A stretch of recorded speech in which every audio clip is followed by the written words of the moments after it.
تعالوا يا ولاد، تعالوا أقولكوا على سر كده في بلكونة ستو. سر يخلي حياتكوا أهدى وبيوتكوا أبرك وفلوسكوا تزيد بركة. يا حبايبي، النبي صلى الله عليه وسلم قال: ما نقص مال من صدقة. رواه مسلم. يعني إيه؟ يعني كل ما تطلعوا لله ربنا يعوضكوا أضعاف، مش شرط فلوس بس، ممكن صحة، ممكن راحة بال، ممكن ستر. وعشان كده اسمعوا النصايح دي. ما تنسوش الأذكار كل يوم، خصوصاً أذكار الصبح والمساء، دي حسن ليكوا ولعيالكوا. نون، لو عندكوا عيال ما تكبروش غلطهم، علموهم باللين والحب زي ما النبي صلى الله عليه وسلم كان بيعلم أصحابه الصغيرين. صلوا رحيمكم، خليكوا دايماً واصلين ولاد عمكوا وخالكوا حتى بكلمة حلوة أو تليفون.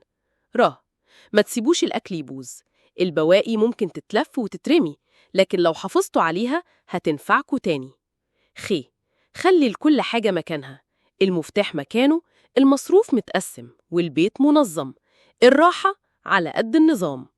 وخدوا قصة من زمان يا ولاد. كان سيدنا عبد الرحمن بن عوف من أغنى الصحابة، لكن كان دايما يدي لله لدرجة إن الناس كانوا يفتكروا إنه فقير من كتر ما بيتصدق، ومع ذلك ربنا بارك في تجارته وكان كل يوم رزقه بيزيد. يعني يا ولاد، السر كله في كلمة: البركة.